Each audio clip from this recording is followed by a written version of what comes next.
let's talk about The House of Sweat and Tears. I don't know what to say.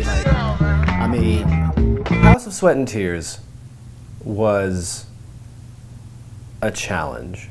A challenge can be very good in filmmaking. To challenge an audience is always exciting and fun. It was a challenge for a few reasons, and I want to split them up between things that weren't necessarily the film's fault and the things that were the film's fault. That was the second day of the film fest, so the exhaustion hadn't set in quite yet, and the flu that I of course got hadn't set in yet. But it was playing late, and that's fine, and that's especially good for a horror film. However, The House of Sweat and Tears is a very quiet film. There's a lot of whispering, there's a lot of talking in the shadows, there's a lot of hinted at fear, and there's not a lot of music.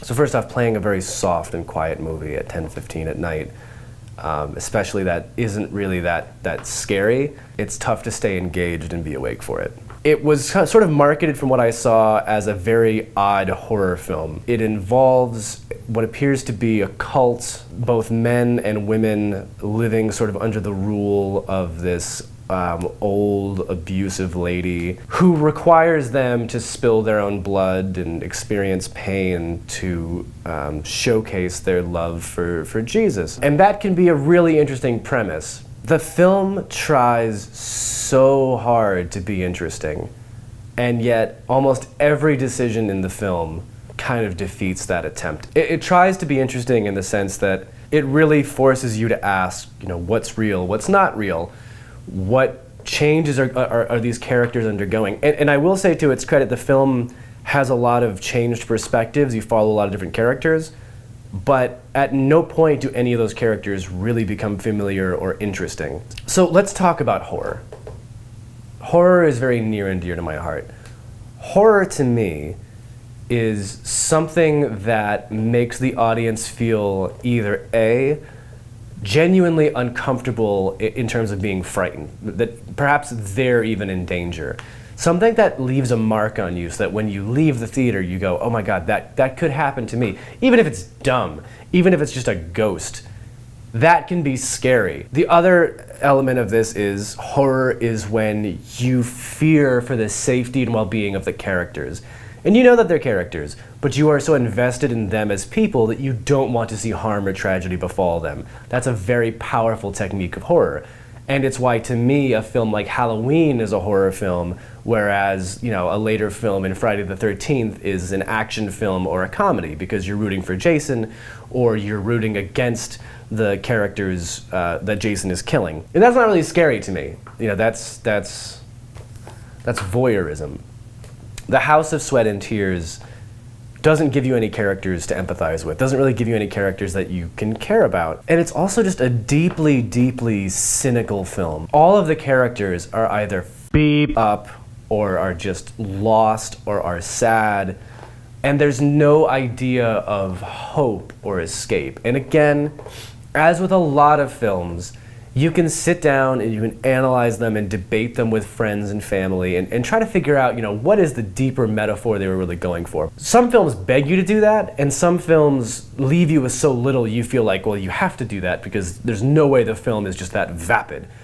And the real problem in this case is, it's just not that interesting. I don't really want to discuss it with anybody. Characters? Nope, didn't really like them. Horror? Not really. And again, you can have, horrifying actions occur on screen, but that doesn't mean that what you're seeing is horrifying. It doesn't mean that what you're seeing is scary. It doesn't even mean that what you're seeing has meaning whatsoever. It is that quote from the Scottish play, it is a story of great sound and fury told by an idiot signifying nothing. And God, that's harsh. I feel like the only person tortured more in the pursuit of understanding the greater meaning of this cult's theology wasn't any of the members who are cutting themselves and stepping on glass. I mean, it felt like it was us for sitting through an hour and a half of it. I'm not trying to demean the work of the cast and crew on it. It was a deeply unsatisfying film and not rewarding. And in many ways,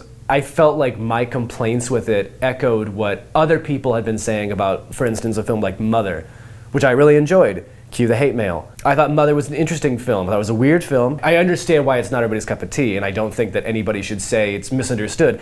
I think it's understood. I just think that a lot of people don't want to deal with that level of parable, that level of kind of in-your-face analogy and gore and metaphor. But The House of Sweat and Tears to me was very similar, where it was a little bit too much symbolism. It was a little bit too much of the theology. It felt like religion. It felt like I had to just have faith it was going somewhere, but it spoke to me in mysterious ways. And maybe if you're, I don't know, maybe if you're religious, maybe if you've been in a cult, I don't really know who I would recommend it for. I mean, I wouldn't recommend it to most of my horror fan friends. I don't really know what other genre it could be applicable toward. You can't take it as a straight drama. It would almost be more profound if there was an element to it where everything occurring in the film is really more of just a result of the psychological abuse occurring in the cult. But there's a particular character of name-dropping significance that if you saw it you would recognize, that makes you think there's something far more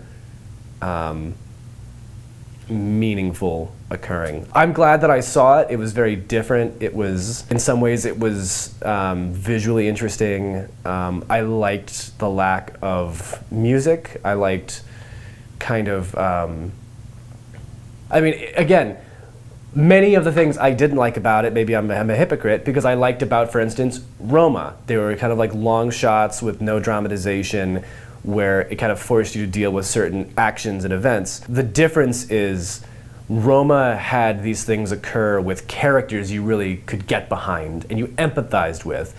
And so without the film telling you why something should be sad or painful, you were so in that character's head, you got it, you understood, you were on the same page. In this film, so many characters were forgettable, disposable, meaningless, without identity, that I don't care. That, I can understand the thing was bad, but it certainly doesn't haunt me. It certainly doesn't make me upset. If anything, again, I got to a point at the end of it where I was happy to see what I think the filmmakers may have thought was a really rapid and exciting climax, only because I knew that it meant the film was ending shortly. That's where my head was at. Is it a poorly made film? No, but it definitely wasn't a story I ever intend on revisiting. Sorry. A House of Sweat and Tears, more like a house I want to leave.